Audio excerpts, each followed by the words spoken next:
Charlotte's white cane swept the marble floor in steady arcs. Left. Right. Left. Right. She counted everything. 22 steps from the service elevator to the linen closet.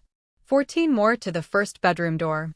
8 to the left, and she would reach the hallway that curved toward the main office, the one the agency had warned her to clean last, after the gentlemen had finished their meetings. Charlotte had arrived on time. The gentlemen had not finished. She knew because she could still hear them. She adjusted the cleaning caddy in her left hand and kept moving. She was not afraid of meetings. She had cleaned up after boardrooms, after divorce lawyers, after men who screamed at numbers on a phone. A meeting was just noise with ambition behind it. She navigated around what felt like a heavy side table, her cane finding its leg before her hip did, and she corrected her path without breaking her humming. Low, unhurried. An old jazz melody her grandmother used to play on Sunday mornings. She was 3 steps into the main office before the smell hit her. Sandalwood. Expensive. The kind that came in bottles that cost more than her monthly rent back in Atlanta. But underneath it, copper. Faint and metallic, the way rain smelled before it turned into a storm. Charlotte paused. Not from fear.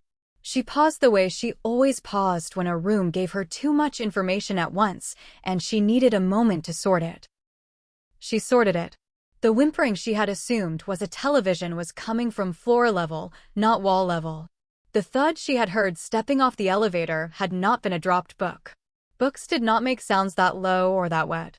There was also a third person breathing in this room. She had clocked 2 when she entered, one by the window, one near the desk.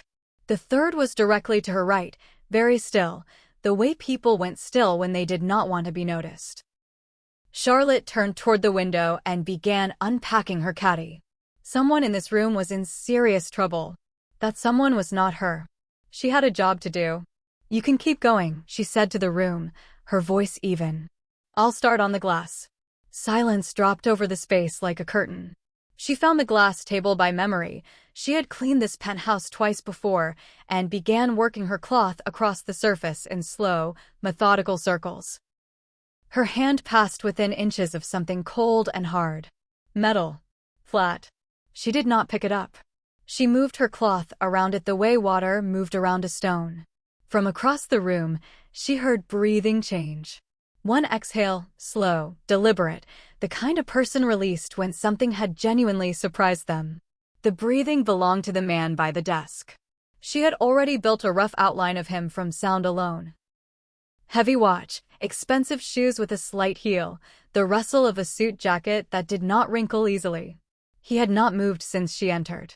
He was watching her. Charlotte hummed another bar and kept polishing. She did not know what he looked like. She did not know about the dragon tattoo that climbed the left side of his neck, or the ink that covered the hand now resting loosely at his side, the same hand that, 30 seconds ago, had been wrapped around the grip of a gun. She did not know that every person in this building except her had learned to stop breathing when Kang Mu-yeol looked in their direction. She only knew that his watch was ticking. Tick, tick, tick. Steady as a metronome. She used it to track him the way she used footsteps and door frames and the shift of air pressure when someone moved through a room. He was approximately 8 feet away. He had not stepped closer. He had not spoken. That was unusual. In her experience, powerful men always spoke first. You missed a spot, a voice said. Low. Quiet.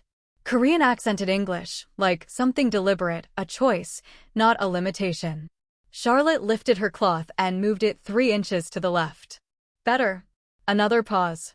Longer this time. Yes. She heard it again, that same controlled exhale. If she had to name it, she would have called it the sound of a man who had not been surprised in a very long time, being surprised.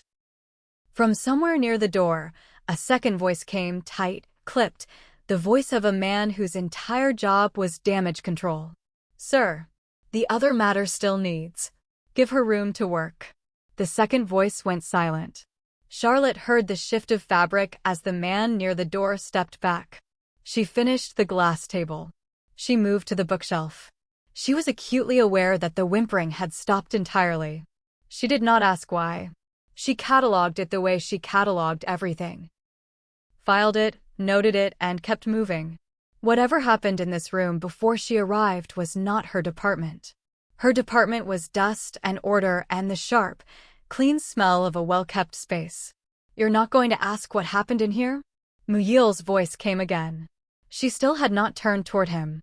Wasn't hired to ask questions. Charlotte ran her cloth along the shelf edge. Was hired to clean. Most people who walk into this room can't speak afterward. Most people who walk into this room can see you. She paused on a book that was slightly out of place, straightened it, moved on. "I can't." Makes things simpler.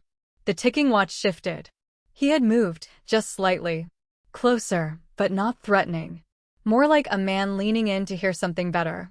"Simpler," he repeated, as if he were tasting the word and finding it foreign. "MHM. Charlotte found a smudge on the lower shelf and addressed it. "You're not a ghost. You're not a monster. You're a man with a very expensive watch who needs his shelves dusted. That's all I've got." The silence that followed was the longest yet. She heard something she was not entirely sure she was supposed to hear, the faintest sound, barely there, almost swallowed before it fully formed. He almost laughed. She did not know how she knew. She just did. 3 years of blindness had stripped away everything that wasn't real, and what was left was this. Intention lived in the body before it reached the mouth, and this man's body had just done something it clearly did not do often. Charlotte finished the shelf. She repacked her caddy. "Same time Thursday?" she asked the room. "Yes," said the voice with the ticking watch. She found the door by memory. She was 4 steps into the hallway when she heard the second man's voice again, sharp and disbelieving. "Sir, who is she?" A long pause. "Find out everything." Charlotte did not know what Kang Muyil looked like standing in that darkened office, watching her walk away, the dragon curling up his neck, the ink mapped across his knuckles, the gun still on the table she had polished around without a single tremor. She did not know that in 8 years of running the Crimson Dragon Syndicate, he had never once told a room to give someone room. She simply found the elevator, pressed the button for the lobby, and made a mental note. The penthouse client tips well and keeps odd hours. Manageable. In the office behind her, Muyil picked up his watch from the desk and fastened it back around his wrist. The room was still. The man on the floor had gone quiet. 2 of his lieutenants stood frozen, waiting for instruction. He gave them none for a full minute. He was thinking about the way she had moved around the gun like it was a coffee mug someone had left in the wrong place. Like his world. All of it, the blood and the power and the fear, was simply clutter she intended to work around. No one had ever treated him like clutter before. It was the most peace he had felt in 4 years. "Before we start, go ahead and drop your location in the comments and tell me what time it is where you are. I read every single one, and it truly means a lot to me seeing this community grow from every corner of the world. Every like, every comment, every share helps us build something real together." The report came back in 48 hours. Muyil read it at his desk on a Tuesday morning, coffee untouched at his elbow, the city of Seoul spreading itself out below the penthouse windows like something that belonged to him, because most of it did. Charlotte Jones. 29. American. Originally from Atlanta, Georgia. Relocated to Seoul 14 months ago through a work visa sponsored by the Hansung Premium Housekeeping Agency. Specializes in high-discretion residential cleaning for elite clientele. Blind since age 11. Degenerative damage to the optic nerve following a traffic accident. No family in Korea. 1-room rental in Mapogu. No criminal record. No known associations. He set the paper down. No known associations. He almost smiled again. The last person who had entered this penthouse with no known associations had turned out to be carrying a wire for the prosecution service. The person before that had been a junior accountant skimming funds and hiding it behind a clean haircut and a nervous laugh. Charlotte Jones had walked into a live interrogation and dusted his bookshelves. He picked up his coffee, drank it cold. "Thursday," he said to the room. "Make sure she's on the schedule." He told himself he stayed home that Thursday to review the Incheon contracts. The contracts were real. The review was genuine. He simply chose to do it at the kitchen island instead of his office, which happened to share a wall with the room Charlotte started in. He heard her before he saw her, or rather, heard the absence of uncertainty in her movement. Most people who came to this penthouse moved like they were apologizing for taking up space. They spoke too softly, touched nothing unless instructed, kept their eyes directed at the floor or the middle distance, anywhere that wasn't his face. It was a response he had cultivated deliberately over many years. Fear was efficient. Fear was clean. Charlotte moved like she owned the square footage she occupied at any given moment. Her cane found the leg of the hall console table, one tap, a small correction, and then she was past it, her caddy in her left hand, her head tilted at the particular angle he had already begun to recognize as her listening posture. She was mapping the room by sound. He understood this now. She was building the space in her mind the way a general built a terrain model before a campaign, methodical, precise, nothing wasted. She did not know he was at the kitchen island. He watched her reach the living room and began unpacking her caddy onto the low surface she had apparently designated as her staging area on her first visit. She laid everything out in a specific order. Sprays to the left, cloths folded in thirds to the right, a small tool he didn't recognize in the center that she ran her fingers over once, confirming its position. Then she started working. He had managed entire criminal enterprises with less efficiency. She moved through the space with a quiet authority that had nothing to do with speed and everything to do with the absence of wasted motion. Every reach landed. Every wipe covered exactly the ground it needed to. She had the penthouse memorized down to the centimeter, and she had done it in a single prior visit. Muyil set down his pen. The Incheon contracts remained unreviewed for the rest of the morning. The vase was his fault. He would not admit this to anyone, but internally he catalogued it accurately. He had moved it. 2 Thursdays after he began staying home during her shifts, he had set a tall celadone vase on the edge of the side table in the south hallway. Moved it from its usual position by perhaps 30 centimeters, and then stood in the kitchen doorway with his arms crossed to see what she would do. What she did was walk directly into it. It was a controlled collision. Her cane caught the table edge, not the vase itself, but the vibration traveled the surface and the vase rocked once, twice, and then toppled. He crossed the hallway in 4 strides and caught it 6 inches from the floor. Charlotte had already stopped moving. "That wasn't there before," she said. It was not a question. It was a verdict. "I moved it," he said. He expected her to apologize. Every other person in this building, in this city, who had ever collided with anything in his vicinity had immediately produced an apology, elaborate, frightened, sometimes genuinely tearful. The apology was part of the architecture of his world. It told him where the boundaries were and who understood them. Charlotte turned her head toward him. Her eyes, clear brown, focused on nothing, focused on everything, landed approximately 2 inches to his left. "That was clumsy of you," she said. The hallway went very quiet. Behind him, he heard Byung-soo, his head of security, a man who had once broken 3 bones in another man's hand for making an off-color comment in Muyil's presence, inhale sharply through his nose. Muyil looked down at the vase in his hands. Then back at Charlotte. "Excuse me," he said, quietly. The way he said most things that mattered. "You moved something in a space I have memorized," Charlotte said, already reaching back into her caddy for her cloth, already moving on, without telling me. "That's clumsy." Not in the physical sense, in the thoughtful sense. She found the hallway wall and oriented herself. "Put it back where it was, please. Or tell me where you put it so I can account for it." Byung-soo made a sound behind him that Muyil had never heard from the man before. It took him a moment to identify it as the sound of someone strangling a laugh. Muyil set the vase back in its original position. "There," he said. "Thank you." Charlotte moved past him, close enough that he caught the faint scent of shea and something warm underneath it, and continued down the hallway toward the bedroom wing. He stood in the corridor for a moment longer than was necessary. Clumsy.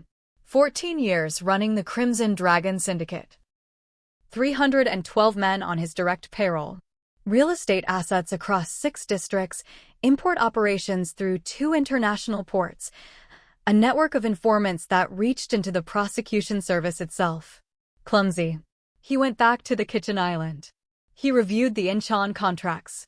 He found 2 errors he had missed the first time, which he attributed to distraction, and which had nothing to do with the sound of her humming carrying down the hallway. The tea started because of the cold. Seoul in November came in through every gap it could find, and the penthouse, for all its precision engineering, had a draft along the north corridor that the building management had been promising to address since March. Charlotte had mentioned it once, offhand, while sealing a gap around a window frame with a cloth she produced from her caddy as a temporary measure. "You should have someone fix that properly," she said. "Cold like that settles into wood. Warps it." The following Thursday, he had a pot of barley tea on the kitchen island when she arrived. No instruction. No explanation. Just the pot and 2 cups, positioned where he had observed her staging area to be. She found it with her cane after her first room. Ran her fingers along the pot, registered the warmth, found the cups. Poured one without spilling a drop. She stood at the island and drank it. He sat on the other side and pretended to read a document. "You don't have to pretend to be busy," she said after a while. He looked up. "I'm not pretending. Your pen hasn't moved in 6 minutes." She set her cup down with a small, precise click. "I can hear when a pen moves on paper. Yours isn't." He set the pen down fully and looked at her. She was still in her uniform, dark dress, white apron, her braids pinned back and up, a few loose at the nape of her neck. She had a small scar below her left ear that he had noticed on her 3rd visit and had since thought about more than was warranted. "What do you hear?" he asked. "Right now." She considered this seriously, her head tilting into that listening angle. "Traffic below 42nd floor, so it's filtered, but it's there. The heating system in the east wall. Your watch." She paused. "And you?" "Me. Your breathing changes when you're about to say something you've decided not to say. It goes slower." She picked up her cup again. "You've done it 3 times since I sat down." He studied her face. She was not performing. She was reporting, the way a technician reported data, cleanly, without agenda. "What would you say," he said carefully, "if I told you that no one in this building speaks to me the way you do?"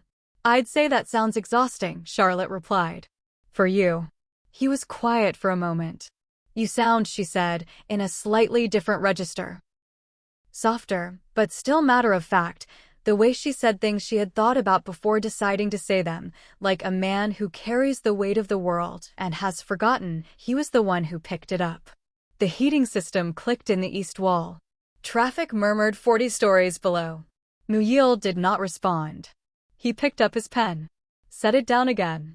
Charlotte finished her tea, rinsed her cup at the sink by memory, and went back to work.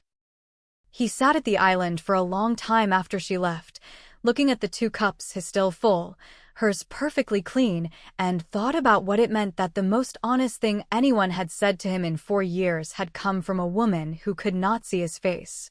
It was Byung-soo who brought him the first report of a different kind. "The Baekho Scouts," he said, setting a photograph on the desk. "Mapogu. Spotted twice in the last 10 days. Muyil looked at the photograph.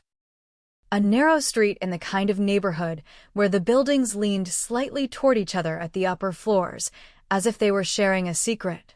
A dark car, partially obscured. 2 men in the front seat who he recognized by build and posture before he could make out their faces. "That's her street," he said. "Yes." He turned the photograph over and did not look at it again. The Baekho clan had been watching for cracks in his operation for 18 months. They were patient in the way that only groups with generational grudges could be patient, slow, methodical, willing to wait years for the right pressure point. He had given them nothing to work with. No weaknesses. No anchors. No soft ground. He had not driven to Mapogu himself. He had sent a car to collect Charlotte for each Thursday shift because the subway required transfers and the November cold was now a real problem, and that was a reasonable operational consideration that had nothing to do with anything else. He had sent that car 4 weeks in a row. For weeks. He did a calculation he did not enjoy making.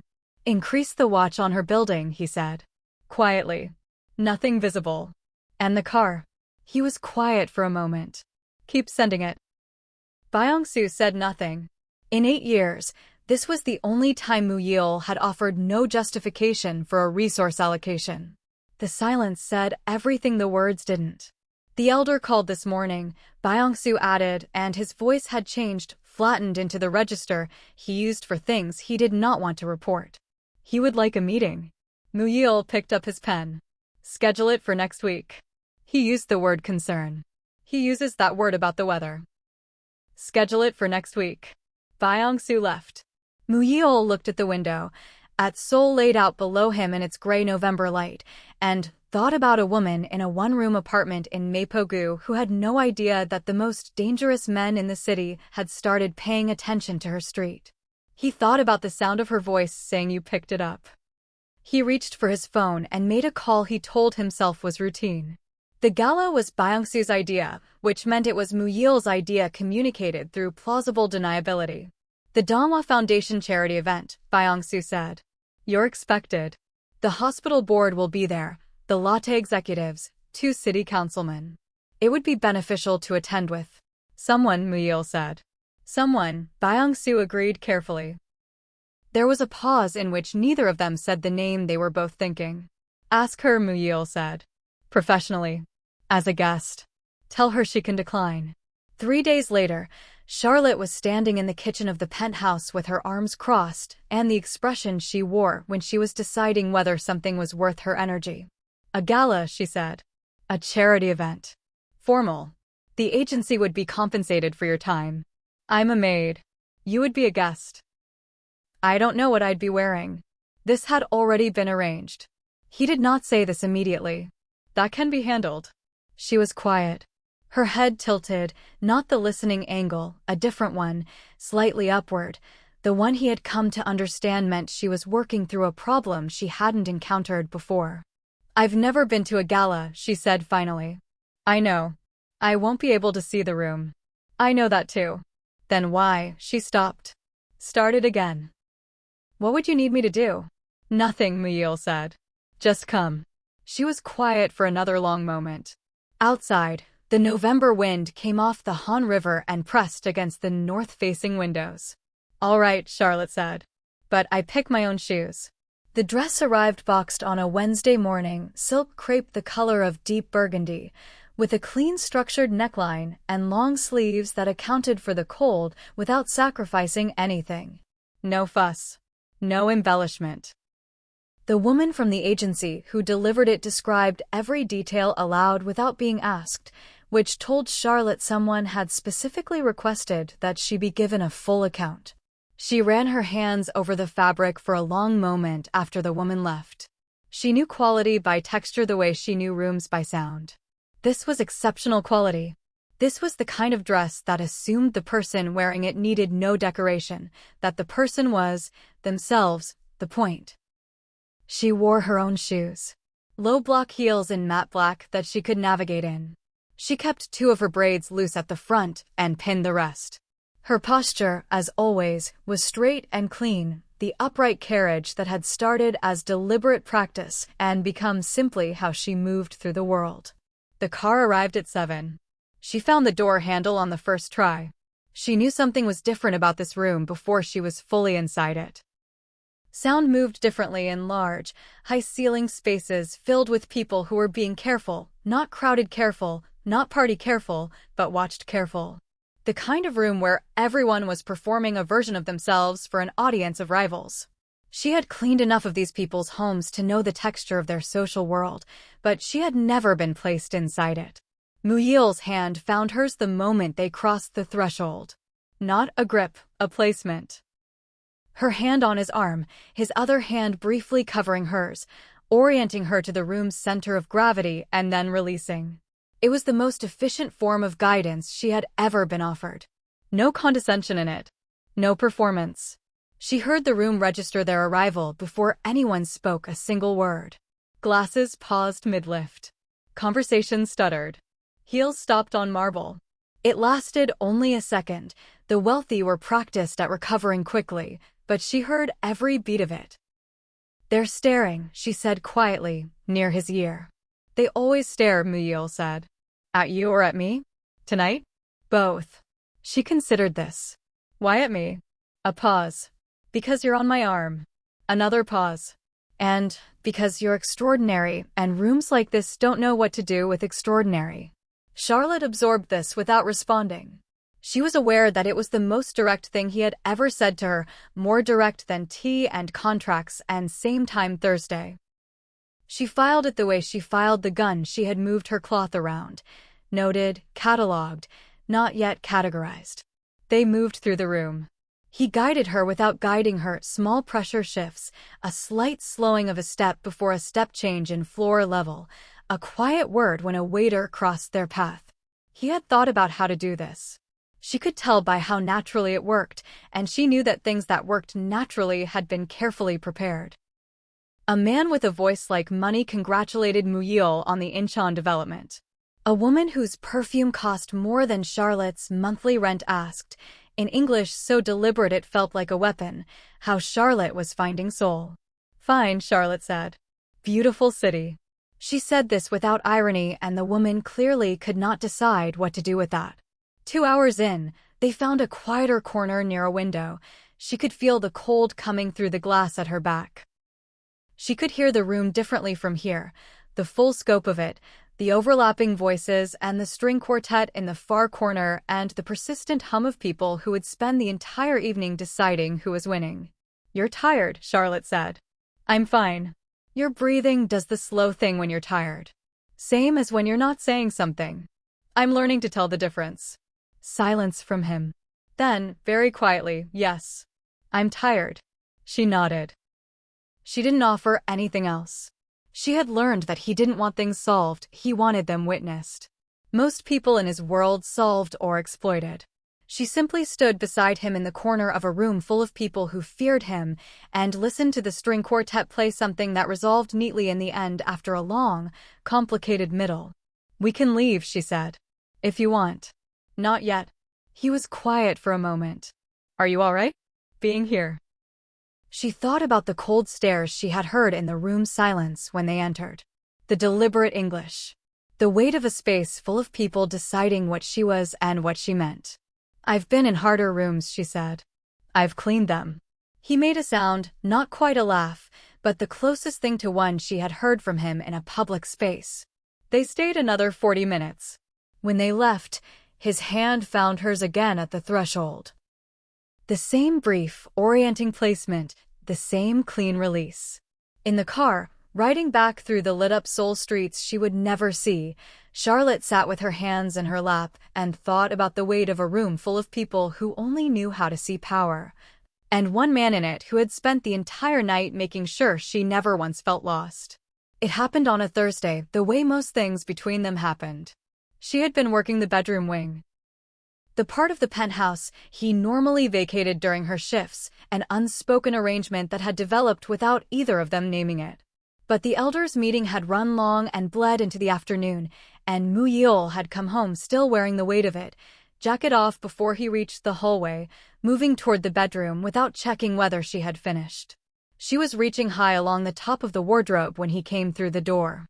He stopped. She didn't hear him stop. She heard the door, heard him enter, and then heard the particular quality of stillness that meant he had realized the same thing she had. Neither of them had time to rearrange the situation into something less close. I'm almost done, Charlotte said. 2 minutes. Take your time. She stepped down from the low stool she used for high surfaces, reaching back to steady herself, and her hand found him instead of the wardrobe. She registered it in sequence. The fabric of his shirt, then beneath the fabric, the texture of raised skin running in a long diagonal line across his shoulder blade and continuing down. She had touched scars before.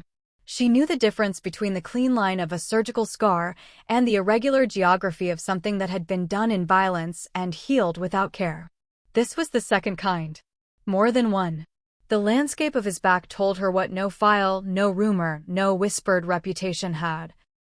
That this man had stood in the path of damage so many times that his body had simply incorporated it. She did not pull her hand away immediately. That was not a choice she made consciously. It was just that for a moment. Her hand stayed where it was, and he stayed completely still, and neither of them spoke. "I'm sorry," she said. She moved her hand. Stepped fully off the stool. "You didn't know. I know now." She found her caddy by memory and began repacking it, her movements deliberate and unhurried. She did this when she was processing something, gave her hands work so her mind could move. "How many?" A pause. "How many what?" "Scars. I counted at least 4 distinct ones in that area alone." He was quiet long enough that she thought he wasn't going to answer. "I stopped counting," he said finally, around the time it stopped being useful information. She nodded slowly. She had suspected, in the abstract way you suspected things when you cleaned someone's home and learned the weight of their silence. But suspicion and knowledge were different things, and her hand on his back had turned the first into the second without asking her permission. "Does it matter?" he asked. The question was careful. More careful than his usual questions, which were already measured things. Charlotte thought about this seriously. "It matters," she said, "in the way that knowing someone's whole name matters. It doesn't change anything. It just means I know more of the truth." She heard him exhale. The slow kind. Not the tired kind or the unsaid thing kind, a third variety she hadn't catalogued before, something that sounded like relief being let out in a controlled way, the way you bled pressure from a system that had been running too hot. "Same time next Thursday," she said, and found the door, and left him standing in the room full of his own history. Byung-soo made the call on a Friday night, from a phone that could not be traced back to the penthouse. He told himself it was loyalty. He had been telling himself versions of this for 3 weeks, ever since the elder had summoned him separately. Not alongside Muyil, separately, which was the elder's way of drawing a line in the ground and asking a man which side of it he planned to stand on. "She is a distraction," the elder had said, in the formal Korean of a man who had been deciding things for 50 years and saw no reason to stop. Distractions become vulnerabilities. Vulnerabilities become graves. You know this. He has forgotten it. Byung-soo knew this. He had watched Muyil review security footage from Mapogu 3 times in 1 week. He had watched him cancel 2 operational meetings because they conflicted with a Thursday cleaning schedule. He had watched a man who had not hesitated once in 14 years begin to hesitate, and he had told himself this was manageable right up until the moment it wasn't. He gave them the address. Just the address. What the Baekho clan did with it was, he told himself, their own affair. He deleted the call from the untraceable phone. He went back to his desk and did not sleep. Charlotte's building had a front entrance and a service entrance, and a small courtyard in the back where the older residents grew container vegetables in the warmer months. She knew all 3 routes by heart, had them mapped in steps and turns, and the smell of the fried rice from the restaurant on the ground floor. She was in the courtyard on Saturday morning, taking the long way back from the corner market, when she heard them. 2 sets of footsteps, deliberately quiet, the kind of quiet that was itself a signal. Moving to intercept rather than to pass. She angled her cane and slowed and was already turning to change direction when the 3rd set, behind her, closed the gap. She knew what was happening.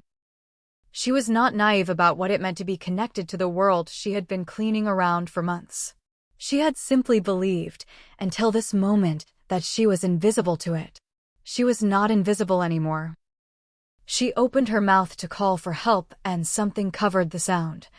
And then the courtyard with its empty container gardens was gone, and there was only movement and cold air and the particular darkness that was not different from any other darkness except for the fear running under it. The call came to Muyil's personal phone at 11:47 on a Saturday morning. Not from Charlotte, who could not call him because he had not given her his number, which he would spend a long time accounting for later, but from a neighbor in her building who had found Charlotte's phone in the courtyard alongside her cane and a scattered bag of groceries. He was in the car before the call ended. He did not bring a full team. He brought 3 men and moved through Seoul the way the city moved when it meant business. Fast, inside the current of traffic, using routes that the Crimson Dragon Syndicate had been maintaining for a decade precisely for moments like this. He was on the phone while he moved, pulling threads, calling in information from every node in the network simultaneously, and the network responded the way it did when the man at the center of it stopped being patient. The Baekho clan's operational footprint in the western districts was not large. Muyil knew every piece of it. The warehouses, the storage arrangements, the port access they had been cultivating for 2 years. He had known these things the way a chess player knew the opponent's pieces, cataloged, monitored, available when needed. He needed them now. The first location was empty. The second had been cleared recently. He could tell by the temperature of the space and the fresh absence of equipment. At the third, one of his men found a receipt on the floor from a food delivery 2 hours prior to an address he recognized. The Incheon shipyard. Baekho had been using the decommissioned east section for 6 months. He had allowed it because it was useful to let them believe they had a space he didn't know about. He was back in the car in under a minute. He left his gun on the seat when he got out at the shipyard gate. He didn't know why he did this, except that he was thinking about Charlotte in there. Charlotte, who would be doing the thing she always did, which was stay very still and very steady and map the room by sound. And he did not want to come to her with more violence than was absolutely necessary. As if he could control what she would hear. As if he could keep the line between his world and her clean, practical competence from disappearing completely. He picked the gun back up. He was not so far gone that he was willing to die for the symbolism. The power went out at 12:34. Charlotte heard it happen, not as a sound exactly, but as an absence. The hum of the overhead lights, which she had been using to track the location of the 2 guards nearest to her, simply stopped. The space she was being held in large, metal, smelling of salt water and old machinery, the inside of a shipping container repurposed as a temporary room. Went fully quiet in its electrical register. And then it went dark. She heard the guards react, the shuffle of sudden disorientation, one of them muttering a sharp word, the other moving toward where the door had been. They had been navigating by sight. They were not navigating by sight anymore. Charlotte was already counting. She had spent the last 4 hours doing what she always did, building the map. She had been moved twice since arriving. She counted the steps each time, noted the turns, registered the echoes that told her whether she was in a large space or a small one, whether the walls were metal or concrete. She knew the container she was in was approximately 40 steps from a larger open space to the north, based on the way sound traveled through the gap under the door. She knew there was water to the east, she could smell it, could hear the faint rhythmic knock of something buoyant against a dock. She knew there were at least 5 men total, based on the voices she had catalogued, though only 2 were currently with her. She heard the door. Not opening, someone approaching it from outside. The footstep pattern was wrong for the Baekho men she had catalogued. Slower. More controlled. The particular deliberateness of someone moving through an unfamiliar space in the dark. She knew the weight of his footsteps. She had been listening to them for months. Muyil, she said quietly. Not a question. A pause. Then, from the other side of the door, Charlotte.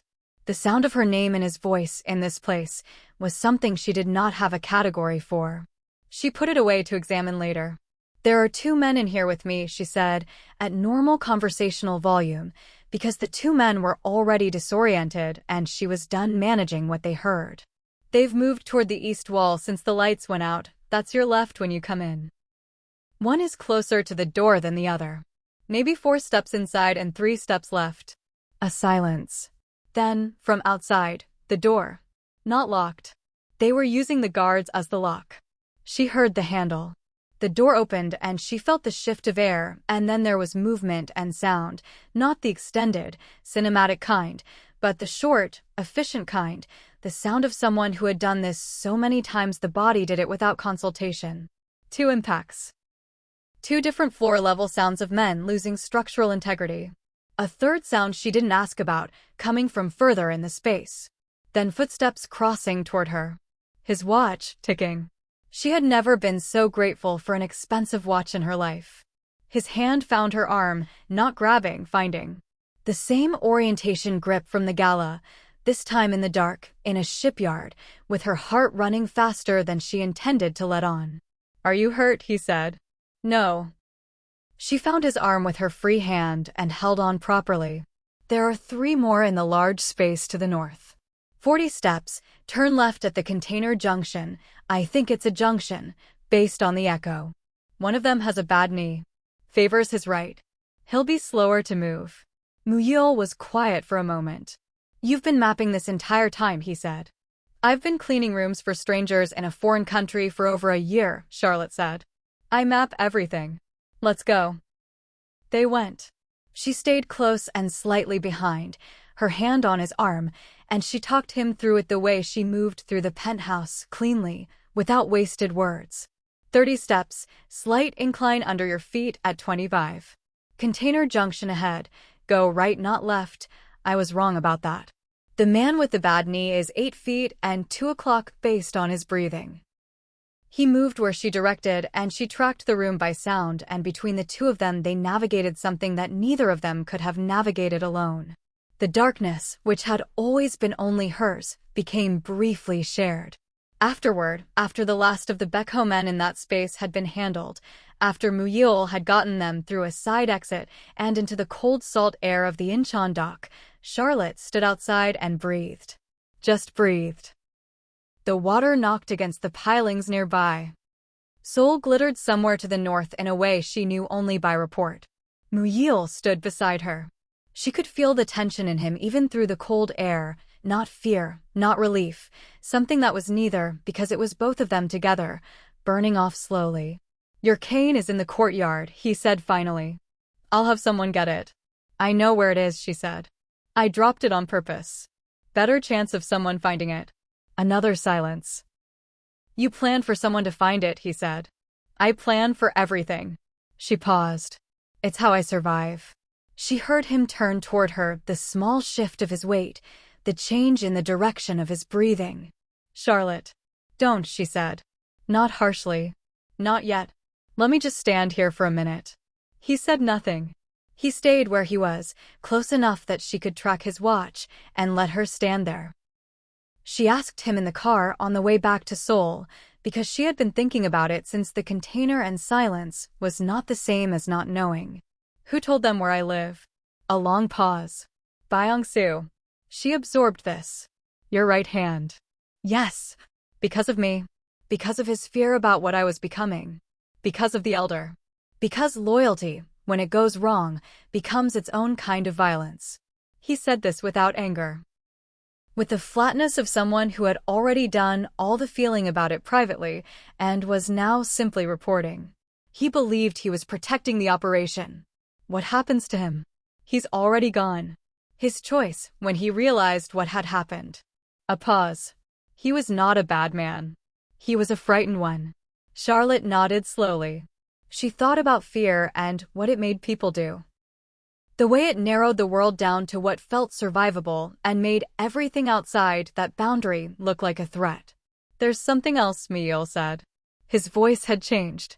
Not the tired change or the unsaid thing change, something new. Something she didn't have a name for yet because she had never heard it from him before. He sounded, for the first time since she had known him, undefended. Tell me, she said. He told her. He told her about being 17 and newly sworn and running a getaway car through the Mapo district on a rainy autumn night with his hands shaking on the wheel and the man beside him shouting at him to go faster. He told her about the intersection and the child on the bicycle he had swerved to miss and the other car he had clipped in swerving, sending it spinning into a telephone pole on a corner where a girl had been walking home from a friend's house. He told her he had never stopped driving.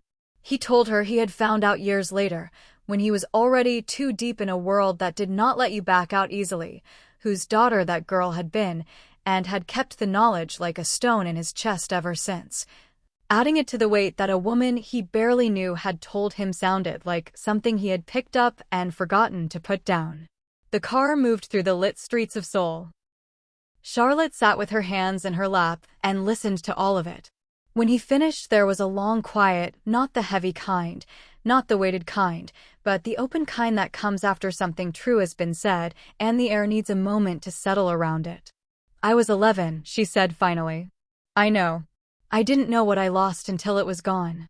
I spent 2 years being angry at a car I never saw. She paused. I spent the next 8 learning to live without the thing I was angry about. Charlotte. I'm not finished. Her voice was even. It cost her something to keep it even, and she kept it anyway. I'm not going to tell you it's nothing. It's not nothing. You were 17 and you were afraid and you made a choice that changed my life in ways I'm still navigating. She breathed. And I'm not going to tell you I forgive you the way people say it in films, like it erases things. It doesn't erase things. I know that. But I've been navigating dark spaces for 18 years, Charlotte said. And you just followed my directions through one. So, she let out a slow breath. So I think we're both people who've learned to move through the dark. And I think I'd rather move through it next to you than spend the rest of my life being angry at a car I never saw. Muyil said nothing. She heard his breathing. The slow kind, the deep kind, the kind she had never heard from him before because it was the sound of a man putting something down after a very long time of carrying it. She reached across the seat and found his hand by the sound of the watch. She held it without ceremony, the way she did most things. He held hers back. The cafe opened on a Tuesday in early spring, in a narrow building in Yeonam-dong with good acoustics and a corner that caught the afternoon warmth through 2 south-facing windows. Charlotte had chosen the location by walking it, the way sound moved through the space, the texture of the floors, the distance from the nearest subway exit measured in steps she could teach to anyone who needed them. It was a sensory cafe. Everything on the menu was described by scent and texture and temperature. The music was live and acoustic and positioned, so the sound carried evenly through the room. Customers who were new to it were gently oriented by staff. Charlotte had trained herself in the specific and efficient way she had learned to train herself. Muyil came in every morning at 9, through the back entrance, carrying 2 coffees from the place on the corner that he had quietly bought 3 months ago to guarantee the quality. He sat at the table nearest the south window and did the work he still did, legitimate work now, the kind that generated paper trails and tax filings and did not require anyone to be afraid of him. Though many people remained afraid of him anyway because 14 years of reputation did not vanish overnight, and he had made a certain peace with that. Charlotte brought him a plate of whatever was being tested that morning, and he ate it and told her what he tasted, and she wrote it down and adjusted the description on the menu card. It was, she had decided, the most useful thing he had ever done. He did not call himself a boss anymore. He did not call himself anything in particular.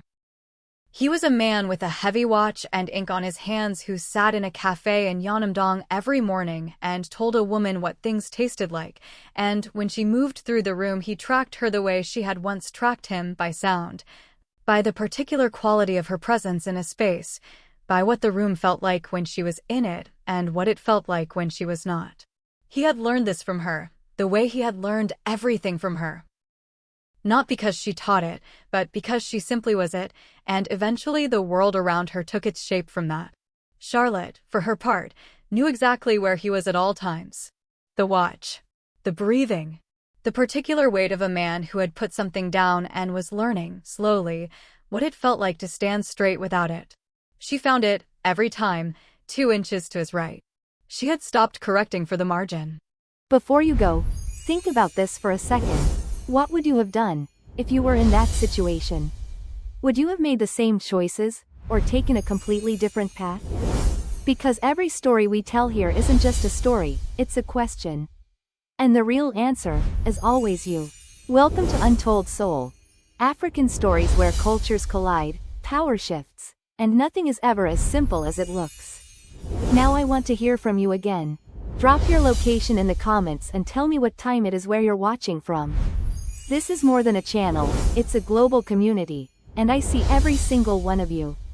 If you felt something from this story, even for a moment, like the video, subscribe to the channel, and hit the bell so you never miss what's coming next. Because the next story could challenge everything you think you know. Until then, stay aware, stay curious, and remember there's always more beneath the surface.